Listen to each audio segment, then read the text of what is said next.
दोस्तों वैसे तो धरती पर रहने वाले सभी जीवों में निश्चित तौर पर हाथी को सबसे ताकतवर जीव माना जाता है, क्योंकि हाथी सबसे बड़ा, भारी और ताकतवर स्थलीय जीव है। किंतु हाथी के बाद यदि हम बात करें तो दो जानवर और हैं जो ताकत और आकार के मामले में एक दूसरे को कड़ी चुनौती देते हैं, और वो जानवर हैं गेंडा और हिप्पोपोटामस। दोस्तों हिप्पोपोटामस जहां सिर्फ पूर्वी और पश्चिमी अफ्रीका के जंगलों में पाए जाते हैं, वहीं गेंडे अफ्रीका के साथ साथ एशिया महाद्वीप के अन्य देशों में भी मुख्य रूप से पाए जाते हैं। तो आइए आज के वीडियो में हम तथ्यों के आधार पर ये जानने की कोशिश करेंगे कि इन दोनों जानवरों में से ताकत के मामले में आखिर कौन हाथी के बाद दूसरे स्थान पर आता है। नमस्कार दोस्तों, मैं हूं आपका दोस्त अनमोल गुप्ता और एक बार फिर आपका बहुत बहुत स्वागत है आपके अपने YouTube चैनल फैक्ट्स वर्ल्ड में। ताकत और वजन। दोस्तों ताकत और वजन के मामले में गेंडे और हिप्पोपोटामस में बहुत अधिक समानताएं हैं।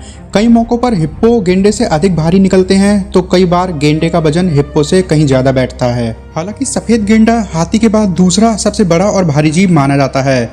इसका वजन आमतौर पर 2300 किलोग्राम से अधिक हो जाता है, लेकिन आज जंगलों में सफ़ेद गेंडे समाप्त हो चुके हैं। माना जाता है कि दुनिया में सिर्फ 3 सफ़ेद गेंडे ही बचे हुए हैं। वहीं काले गेंडे का वजन सामान्यतः 1200 किलो से 1500 किलो तक हो जाता है।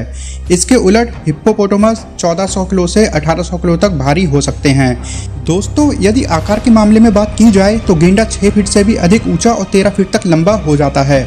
अगर हम हिप्पो की बात करते हैं तो ऊंचाई में ये गेंडे की तुलना में करीब 1 फीट कम यानी 5 फीट की ऊंचाई तक होता है, लेकिन हिप्पो लंबाई के मामले में गेंडे से 3 से 4 फीट से अधिक लंबा हो सकता है।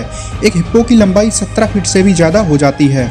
अगर हम ताकत की बात करते हैं तो यहाँ भी हिप्पो और गेंडे में काफ़ी हद तक समानताएं मिलती हैं। एक गेंडा इतना ताकतवर होता है कि यह आपकी किसी बड़ी कार को किसी प्लास्टिक के खिलौने के समान अपने सींग पर उठाकर फेंक सकता है। कई बार गेंडे द्वारा लड़ाई के दौरान 1 टन भारी एक बड़े नर भैंसे को उठाकर पटकते हुए भी देखा गया है। वहीं अगर हिप्पो पर नज़र डाली जाए तो इसकी ताकत का अंदाज़ा इसी बात से लगाया जा सकता है कि यह अकेला एक ऐसा जीव है जो पानी में रहकर भी मगरमच्छ से बैर लेता है। हिप्पो अपने एक ही बार से किसी बड़े मगरमच्छ की कमर को तोड़कर उसे मार डालने की क्षमता रखता है। मतलब यदि ताकत और आकार की बात की जाए तो हिप्पो और गेंडा दोनों ही बेहद ताकतवर प्राणी हैं, और ताकत और आकार के मामले में लगभग दोनों बराबर दिखाई देते हैं। स्वभाव और हथियार। दोस्तों गेंडा काफ़ी आक्रामक स्वभाव का जानवर है। काले गेंडे आमतौर पर बिना वजह ही आप पर हमला कर सकते हैं। आमतौर पर सभी जीव जंगल की आग से बेहद डरते हैं, लेकिन गेंडे को इकलौता ऐसा जीव कहा जा सकता है जो आग से भी नहीं डरता। ये जलती हुई आग में भी घुस जाता है। गेंडे की खाल बेहद मोटी और मजबूत होती है। शेर जैसे मांसाहारी जीव द्वारा भी इन्हें काट पाना लगभग नामुमकिन ही होता है। किंतु यदि हम हिप्पो के स्वभाव की बात करें तो हिंसात्मक के मामले में इस जीव की बराबरी कोई नहीं कर सकता। लड़ने के मामले में इसका स्वभाव किसी ज़ॉम्बी के समान ही होता है। यह बेखौफ दूसरे जानवरों से लगातार लड़ाई करते रहते हैं और जान जाने या जानलेवा जख्म होने तक लड़ना बंद नहीं करते। मच्छर के बाद हिप्पो ही ऐसा जीव है जो हर साल सबसे ज़्यादा इंसानों की जानें लेता है। मच्छर जहां डेंगू और मलेरिया जैसी बीमारियां फैलाता है, वहीं हिप्पो जंगल में कई इंसानों को सुपारी की तरह चबाकर मार डालता है। यही वजह है कि ज़्यादातर जीव वैज्ञानिक हिप्पो से दूरी बनाए रखते हैं और हमें इस जीव के बारे में बेहद कम जानकारी प्राप्त हो पाती है। जहाँ तक हथियारों की बात करें तो गेंडे के पास बेहद नुकीला सींग होता है। अधिकतर गेंडों के पास सींगों की संख्या 2 होती है, लेकिन लड़ाई में मुख्यतः आगे वाला लंबा और नुकीला सींग ही काम आता है, जिसकी लंबाई 4 फीट से भी अधिक हो सकती है। हालांकि गेंडे के सींग पूरी तरह से सींग नहीं होते। इनका निर्माण केराटिन नामक रेशेदार प्रोटीन से होता है। ये वही पदार्थ है जिससे हमारे नाखून बनते हैं। गेंडे के सींगों का बार हिप्पो पर बहुत घातक हो सकता है, लेकिन साथ ही गेंडे की नज़र बेहद कमजोर होती है, इसलिए अक्सर इसके बार चूक जाते हैं। अनेकों बार ये अपने सींग आपसी लड़ाइयों में तोड़वा बैठते हैं, जिस कारण कई बार गेंडे की मौत तक हो जाती है। गेंडे की तुलना में हिप्पो के पास हथियार के रूप में इसका खतरनाक जबड़ा है। एक हिप्पो अपने मुंह को लगभग 180 डिग्री पर 4 फीट की चौड़ाई तक खोल सकता है, यानी ये गेंडे की ही नहीं बल्कि एक हाथी तक की गर्दन को बड़े आराम से अपने जबड़ों में फंसा सकता है। साथ ही हिप्पो के कैनान दांतों की लंबाई 1.5 फीट से भी अधिक हो जाती है। ये दांत धरती के किसी भी प्राणी की तुलना में ज़्यादा बड़े हैं। इन दांतों की सहायता से हिप्पो 2000 PSI की ताकत के साथ काट सकता है। भले ही गेंडे की चमड़ी बहुत सख्त हो, किंतु इतनी ताकत के बल पर हिप्पोपोटामस के दांत निश्चित तौर पर गेंडे के शरीर के आर पार हो सकते हैं। यानी अगर हथियार और आक्रामकता की बात की जाए तो हिप्पो का पलड़ा गेंडे की तुलना में भारी पड़ता है। आमने सामने की लड़ाई। दोस्तों जब हम दो जीवों का मुकाबला करते हैं तो हमें उनके जीने और रहने के माहौल पर भी विशेष नज़र डालनी होती है, क्योंकि माहौल के अनुसार ही जीवों की क्षमता का विकास होता है। एक गेंडे का जीवन अधिकतर मौक़ों पर अकेले ही बीतता है, क्योंकि गेंडे झुंड में रहना पसंद नहीं करते, जिस कारण इन्हें आपसी लड़ाइयों का ज़्यादा अनुभव नहीं होता। जब दो गेंडे आपस में लड़ते हैं तो ज़्यादातर मौक़ों पर इनकी लड़ाइयाँ बिना किसी गंभीर जख्म के ही समाप्त हो जाती हैं। कमज़ोर गेंडा तुरंत भाग खड़ा होता है। इसके विपरीत एक हिप्पोपोटामस का संपूर्ण जीवन लड़ते हुए ही बीतता है। दोस्तों, आपको शायद यह जानकर हैरानी होगी कि जंगल में शायद ही कोई हिप्पो कुदरती मौत या बूढ़ा होकर मरता हो।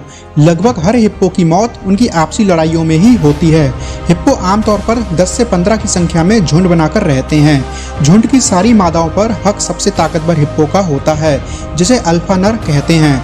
अगर किसी और नर को मादा चाहिए तो पहले अल्फा नर से लड़ाई में उसे हराना होता है। यानी हिप्पोपोटामस के पास लड़ाइयों का अनुभव गेंडे की तुलना में बेहद अधिक होता है।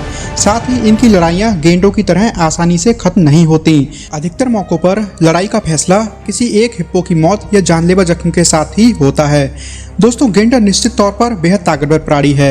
ये हिप्पो की तुलना में अधिक फुर्तीला है और अधिक दूर तक ज़्यादा तेज रफ्तार से दौड़ सकता है। लेकिन इसका सबसे कमज़ोर पहलू इसकी नज़र है।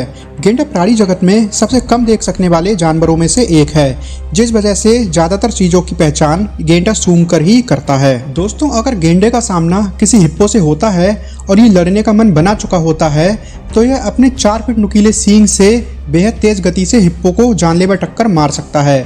लेकिन दूसरी ओर हिप्पो के दांत कहीं अधिक घातक हथियार सिद्ध होंगे, क्योंकि टक्कर की तुलना में काटने की प्रक्रिया कहीं अधिक बड़ी और गहरी चोट पहुंचाती है।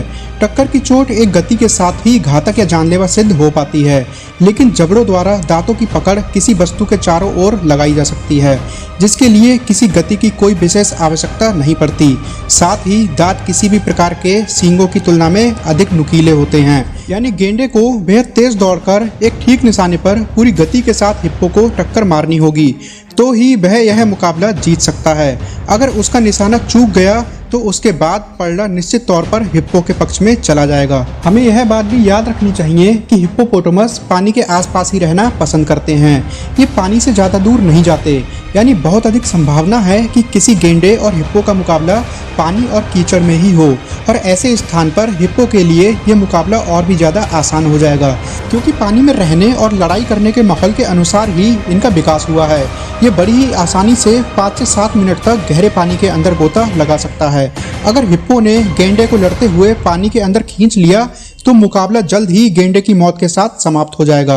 तो दोस्तों, मेरे अनुसार तो अगर एक बड़े वयस्क गेंडे और हिप्पोपोटामस के बीच लड़ाई होती है तो हिप्पो के जीतने की संभावना गेंडे की तुलना में कहीं अधिक है। बाकी आपकी इस बारे में क्या राय है, हमें कमेंट करके ज़रूर बताएं। वीडियो को ज़्यादा से ज़्यादा लाइक करें, दोस्तों के साथ शेयर करें, और हाँ, हमारे इस चैनल को सब्सक्राइब करना बिल्कुल भी ना भूलें। मिलता हूँ मैं आपसे अपनी अगली वीडियो में, तब तक के लिए जय हिंद।